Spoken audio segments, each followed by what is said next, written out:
Welcome back again बेटा इस lecture में। अब देखो, अब हमें कैलकुलेट करना है कि अभी हम बता रहे थे कि कितनी लाइंस आती हैं वहां पे। So many lines are there in case of hydrogen spectrum.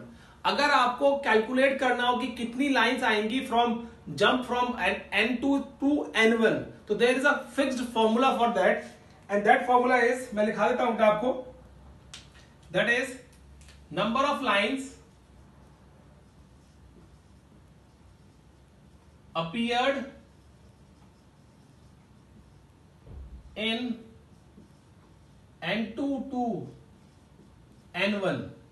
जब आप जंप करेगा कोई electron from N2 to N1, how many lines will be appeared in the spectrum. तो it has a fixed formula and that is number of lines is equal to N2 minus N1, N2 minus N1 plus 1 upon 2. Suppose let it be, if an electron de-excite itself from N2 is equal to 3 to N1 is equal to 1, then number of lines कितनी हो जाएंगी? देखो बेटा, N2 कितना है?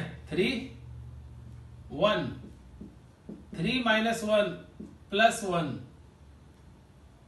3 minus 1 plus 1 upon 2।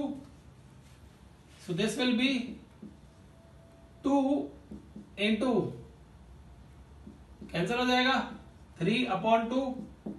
So there will be 3 lines. There will be 3 lines. अगर आप ये वाला फॉर्मूला भूल भी जाते हो तो कोई बड़ी बात नहीं है, या परेशान नहीं होना है, बिकॉज क्योंकि इसकी जगह आप ऐसे भी कर सकते हो, चेक मैन्युअली भी चेक कर सकते हो कि N3 से 1, 2, 3, N1 में कोई इलेक्ट्रॉन आ रहा है, N3 से N1 में, डन। तो N3 से N1 में आते हुए ये आ गया एक, ये 2, 3, इस तरीके से केस हम शो कर सकते हैं कि कितना मूव करता है। देखो यहां से यहां पे आएगा सीधा, यहां से पहले आया, फिर यहां आ गया दूसरा, फिर डायरेक्टली N2 से N1 में आ गया तीसरा। तो 3 lines will be appeared in the spectrum in that case बेटा। क्लियर है केस? तो ये याद रखो बेटा। अब देखो नेक्स्ट क्या है, successful nature, third property, third, energy of electron in any orbit is given by En is equal to minus 2 pi square me4 z square upon n square h square. This is the formula of energy. You have to grab this formula. Otherwise there is also derivation भी है इसकी, लेकिन आपके syllabus में नहीं है, ठीक है? तो आप क्रैम करना चाहो क्रैम कर सकते हो डायरेक्टली। कई बार कंपटीशन में पूछ लिया जाता है कि how to calculate and what is the formula of the energy of electron in n orbit. तो ये फॉर्मूला है। अब इस फॉर्मूले को देखो, इसमें बहुत सारी चीजें क्या हैं, वो कांस्टेंट है। मैं आपको अलग कर देता हूं। H की वैल्यू आपको पता है, E, M, पाई, ये सब आपको पता है, ये सारी वैल्यू कांस्टेंट है। When we put the constant value, यहां पे सारी वैल्यू पुट करते हैं तो हमें मिलता है En is equal to minus 2.18 into 10 raised to power minus 18 joule per atom। ये एनर्जी आती है, ठीक है?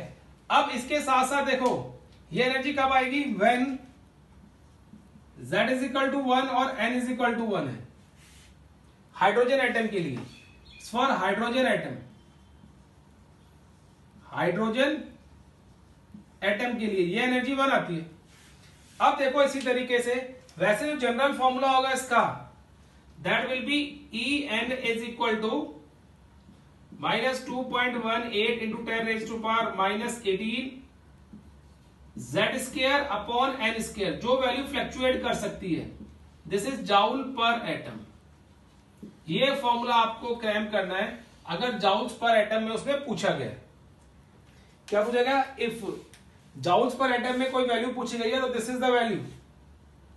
ओके, अब देखो सेकंड, यहां पे यूनिट्स का बड़ा फर्क पड़ता है।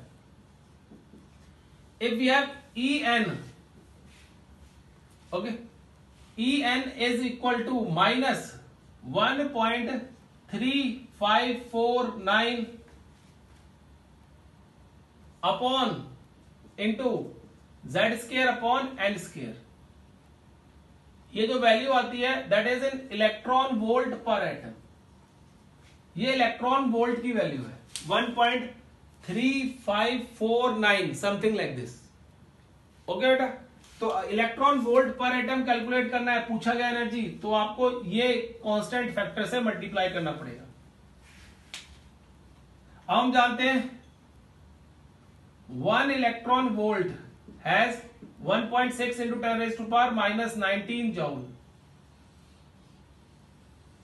एक इलेक्ट्रॉन वोल्ट में 1.6 into 10 raise to power -19 joule होते हैं। तो आप उस तरीके से इसको कैलकुलेट कर सकते हो बेटा। क्लियर है केस? तो ये आ गया। अब देखो तीसरा, En is equal to -1312 Z square upon N square kilo joule per mole. ये किलो जूल पर मोल में एनर्जी है इलेक्ट्रॉन की किसी भी ऑर्बिट के अंदर। -1312 Z square upon N square kilo joule per mole में एनर्जी आती है। तो इस तरीके से आप किसी भी ऑर्बिट के अंदर इलेक्ट्रॉन की एनर्जी को कैलकुलेट कर सकते हो। You can easily calculate. अब जब कैलकुलेट करोगे, देखो बेटा किसी भी फैक्टर में ले लेते हैं। चलो सपोज करो मैं इसमें ले लेता हूं, एग्जांपल दे रहा हूं आपको। Energy of electron, energy of electron N is equal to 1 for hydrogen atom. ठीक है, अब ये क्या आ गया E1, ये आ गया -1312 किलो जूल पर मोल। अब N इज इक्वल टू 2 में निकालो। If Z is equal to 1 तो E2 -1312, N नीचे है बेटा, तो क्या होगा 2 का स्क्वायर।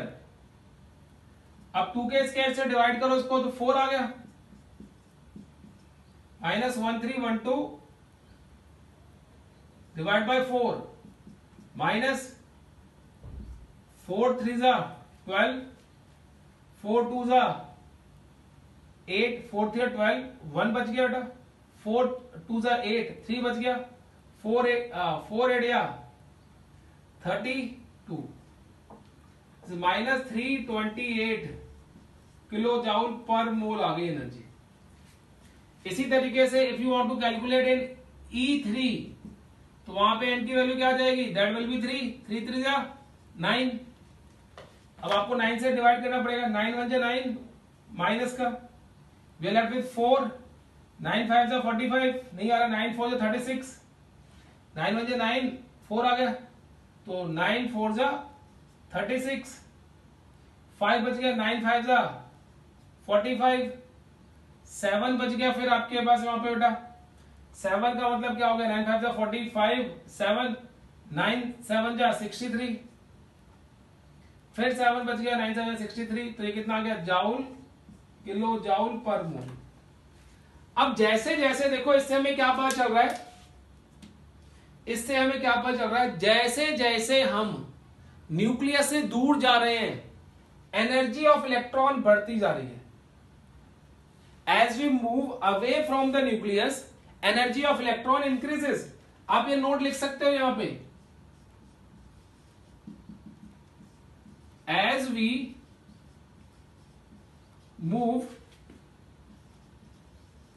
अवे फ्रॉम न्यूक्लियस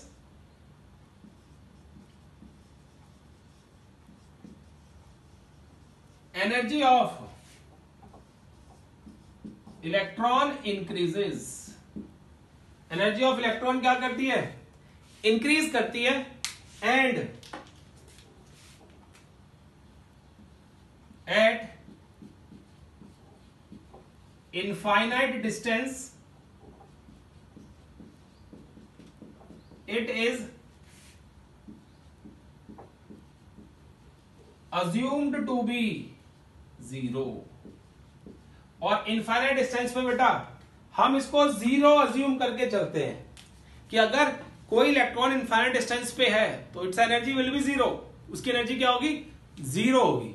ठीक है बेटा, नोट करो इसको जल्दी से।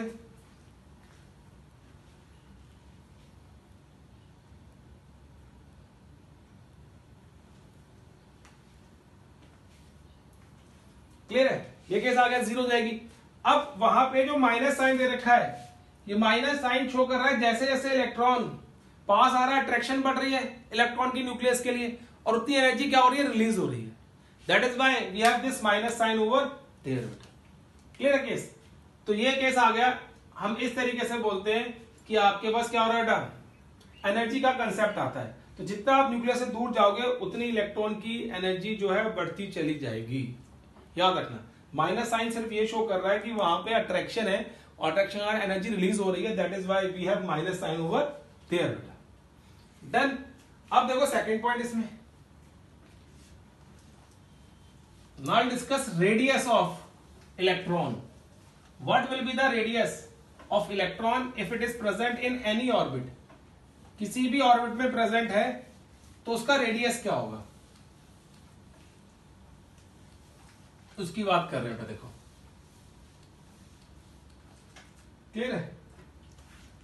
तो रेडियस ऑफ इलेक्ट्रॉन की बात करें, फोर्थ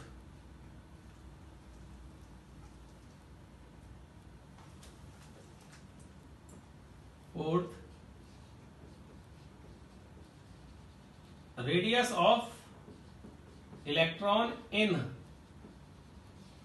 एनी ऑर्बिट। किसी भी ऑर्बिट में रेडियस क्या होगा, वो कैसे होता है। क्लियर है। तो उसके लिए फॉर्मूला होता है, देखो R is equal to n square h square upon 4 pi square m e square z. This is the formula. Okay, n square h square upon 4 pi square m e square into z. अब यहां पे भी सारी value constant है, सिर्फ दो value को छोड़ के। क्या करो आप, x square upon 4 pi square m e square into n square upon z, ये सब कांस्टेंट वैल्यू। अब इन कांस्टेंट वैल्यू को हम लिखते हैं तो क्या आ गया, 0.529 into n square upon z, this is in angstrom. ये बोलते हैं किसमें, एंगस्ट्रॉम में। तो radius of electron in nth orbit क्या आएगा, ये फॉर्मूला बनता है। देखो अब अगर यहां पे वैल्यू पुट करना शुरू करें, n is equal to 1 and z is equal to 1, तो देखो यहां पे क्या आएगा case, R1 is equal to 0.529 into 1 upon 1 angstrom, ये आ गया 0.529 angstrom, and this 0.529 angstrom is known as Bohr's radius. जो फर्स्ट ऑर्बिट का क्या बोलते हैं इसको, बोहर्स रेडियस। ये बोहर्स रेडियस है। क्लियर है। अब देखो R2 में 0.529, अब हम Z हम यहां पे कांस्टेंट लेके चल रहे हैं 1, बस शेल चेंज कर रहे हैं। n इज इक्वल टू 2, तो n इज इक्वल टू 2 मतलब 4 तो मल्टीप्लाई करो, 4 9 36, 6 3, 4 2 8 और 3 11, 4 5 20, 1 21. तो we will have 2.116 angstrom. This is the radius of second orbit. Third 0.529 into 3 का स्क्वायर 9, 9 9 जा 81, 1 8 कैरी, 9 2 जा 18 और 8 26, 2 कैरी, 9 5 जा 45 और 2 47 एंगस्ट्रॉम. अब R4 0.529 इंटू 4 4 जा 16, 16 9 जा 144 का 4 14 कैरी, 16 2 जा 32, 32 प्लस 14 42 44 4 4 कैरी, 16 5 जा 80, 80 और 4 84. So it will be 8.444 angstrom. And why we are calculating all these values? Because I want to tell you something regarding this बेटा. पहले मैं इसको रब करता हूं, फिर आपको बताता हूं क्या बताना चाहता हूं. इसमें क्या बताना चाहता हूं, देखो बेटा, हम क्या करेंगे, डिफरेंस लेंगे हम. ठीक है, we will take the difference of the value.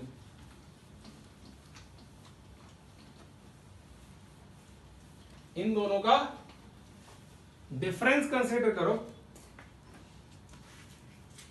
तो डिफरेंस क्या आएगा यहां पे, देखो, the distance between the two orbits, दो ऑर्बिट्स के बीच का डिस्टेंस कैलकुलेट करने की कोशिश कर रहे हैं.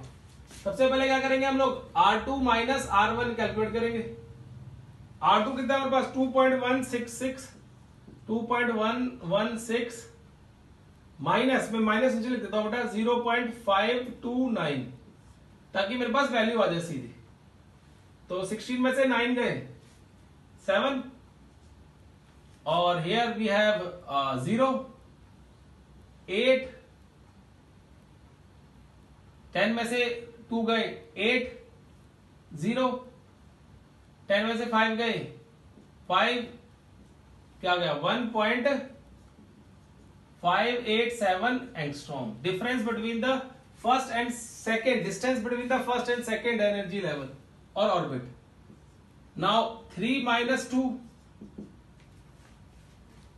अब 3 में क्या है हमारे पास, we have this 4.761 माइनस 2 में क्या है 2.116, 11 में से 6 गए 5, 5 में से 1 गया 4, 7 में से 1 गया 6, 4 में से 2 गए 2. This is equal to 2.645 angstrom.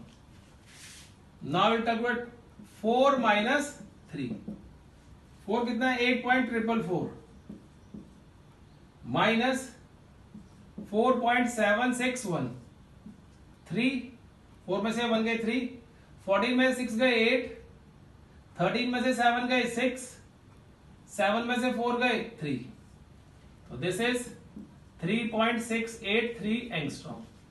अब देखो, जब भी हम ऑर्बिट्स बनाते हैं, किसी भी एटम में हम ऑर्बिट्स बनाते हैं, तो हमारा ऑर्बिट्स बनाने का तरीका क्या होना चाहिए.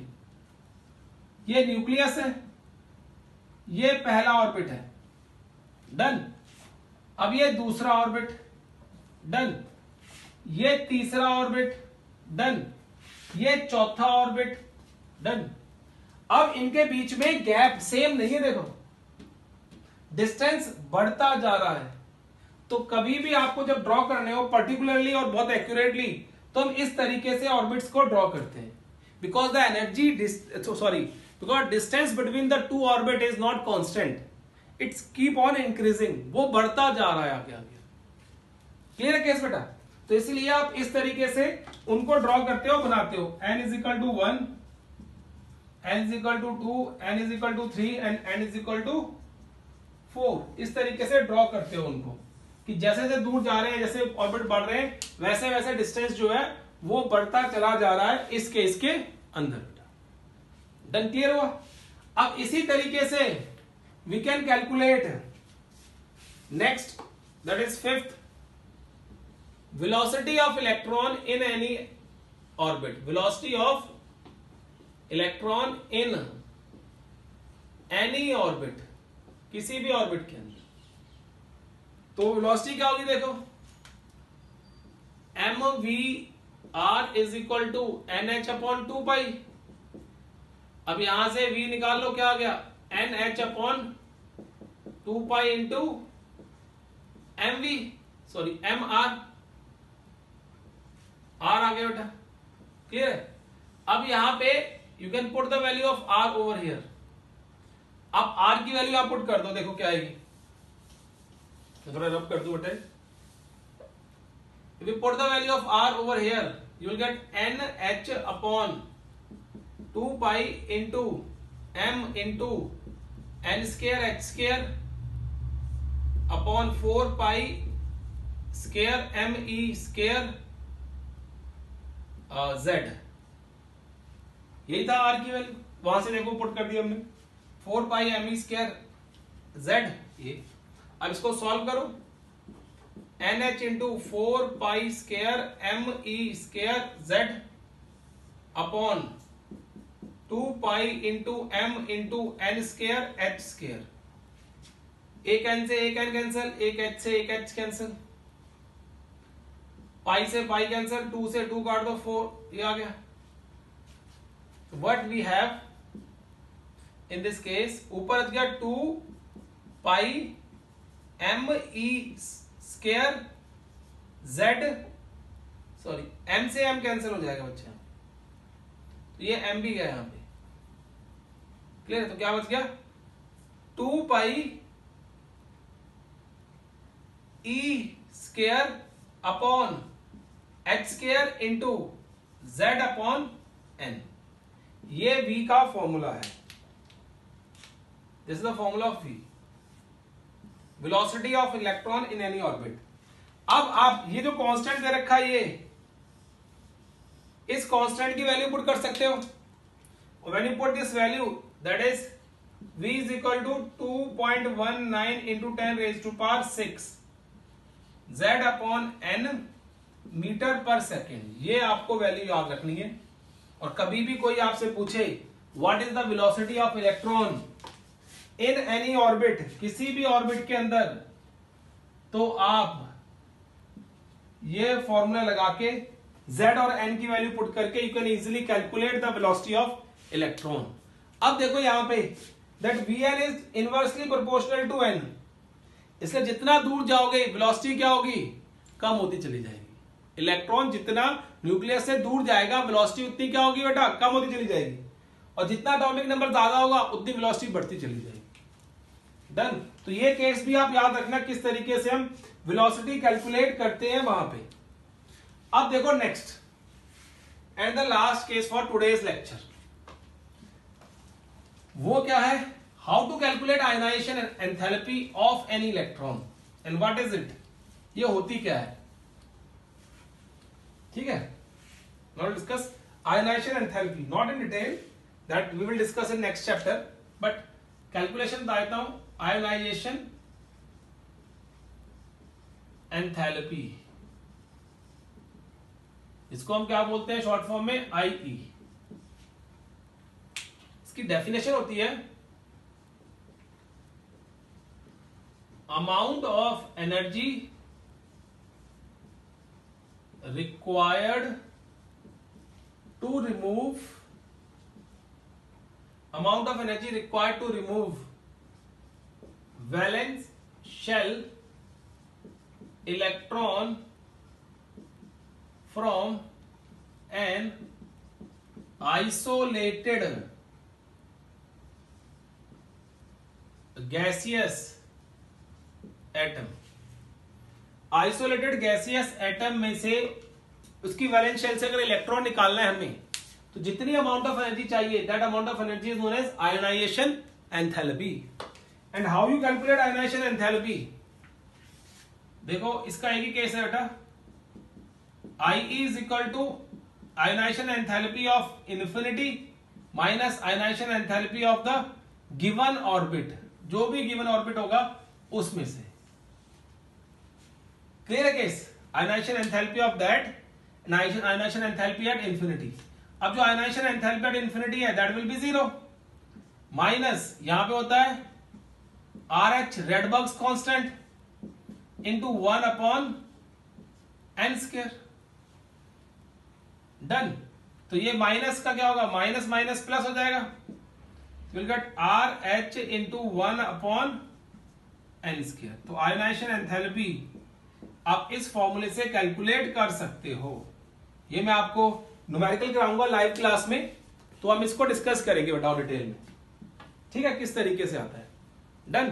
तो ये देखिए बेटा, इसी के साथ हमारा बोहर्स का जो एटम था वो खत्म हो गया, Bohr's model of an atom. बस इसमें ड्रॉबैक बचे हैं इसके, और उसको जल्दी से हम नेक्स्ट लेक्चर में खत्म करेंगे, और then we will try to finish this chapter as soon as possible. Till then take care and bye bye बेटा।